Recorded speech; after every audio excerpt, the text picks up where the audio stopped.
Hi, everyone. Welcome to the August 2026 Astrology newsletter. I'm Julie May, and I'm here to talk to you about this month's astrology. August, I think the theme is reflection, integration before acceleration.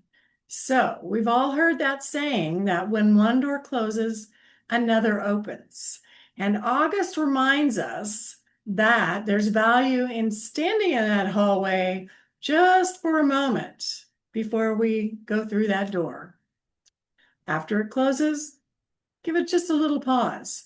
So it's don't rush forward this month toward what's next. Just integrate what you've been learning, kind of fold that into your being. This has been quite a year so far. And make sure that whatever you're doing isn't being built on those old patterns and you're keeping that newness, that growth that you're having this year going. August is a 9 month in a 1 year, so it's that bridge between endings and beginnings. 9 gathers wisdom, definitely about integration. So it's that initiation from a new chapter. Before you can fully embrace what's ahead, you've got to complete that chapter, right? I mean, you can skip on ahead and see what's going to happen, but you're not going to learn from it, right? So complete what needs completed, and then figure out what you've learned and what understanding you've gained from that. So I think that astrology mirrors that numerology beautifully because Chiron is stationing retrograde, asking for a deeper look at old wounds around Taurus themes of worth and self-reliance and security. And this month we have 2 eclipses. It's eclipse month, eclipse season, powerful turning points.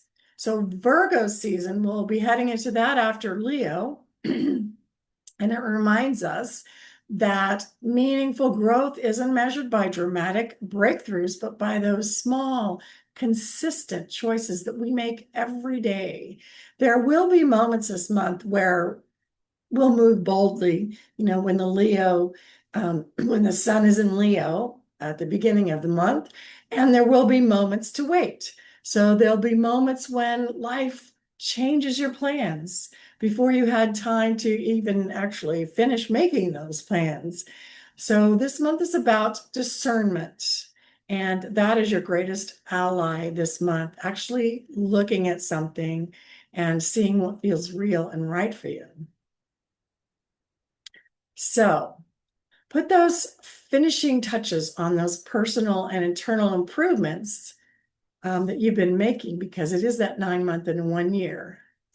So let's look at a big picture. We've got like what feels like 4 chapters in August.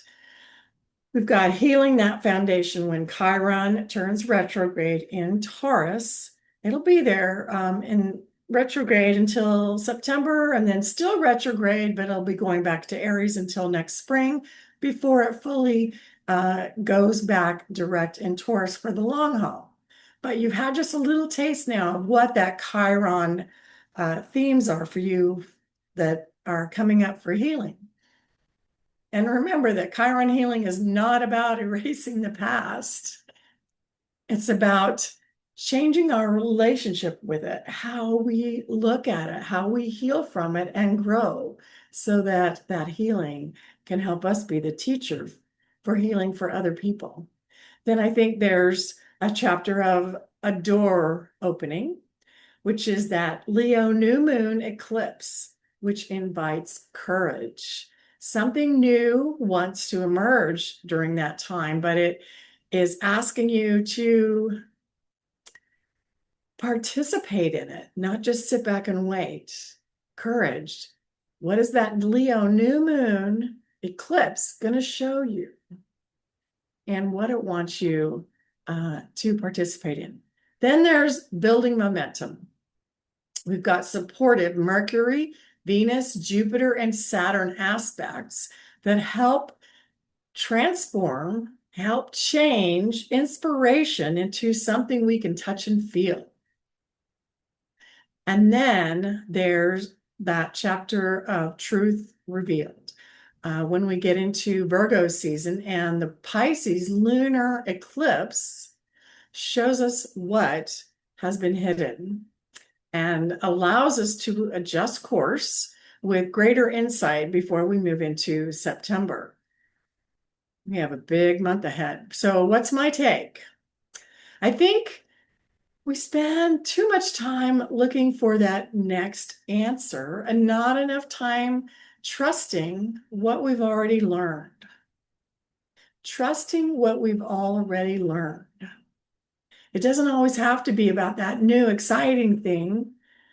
We do have a lot of lived wisdom within us, and we need to really, really pull that into ourselves so that we can share it with others. So, August isn't about being someone different, it's about being more honest with who we're becoming, who we have become. And healing isn't pretending that we never had a wound. We are all brought into this world with our Chiron wound.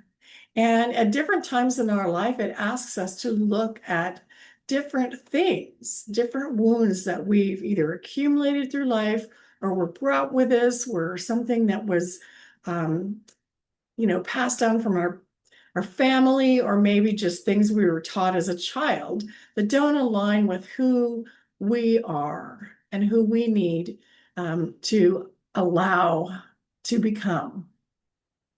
So it's recognizing that path and that it's you that gets to make the decisions on it. So we've got eclipses that might redirect you for something better for you. And Chiron might bring out an old story back into view because it's going into retrograde. So that's reviewing. And Virgo season might ask us to make just some little practical changes in our life. Practical changes. So these big moments and little moments happen to help you move forward with integrity. And if I could leave you with one thought this month, it would be the next chapter of your life won't be built by learning one more thing. It will be built by living what you already know, lived experience. So here's some questions this month to spend some time with in contemplation or journal. Just think about when you daydream while you drive, like I like to do. Questions. What am I ready to complete with gratitude instead of resistance? What do I want to let go of? What wisdom have I already earned? Lived wisdom earned, that's not learned, that it's time to live. And where's life asking me to respond with some discernment, with thinking about it before responding instead of responding in the moment? So take some time, think about what's going on this month. It's a big month. You can watch daily astrology as it pops up on Facebook or Instagram or Threads from Julie May Astrology. And I will see you again next month. Have a great month.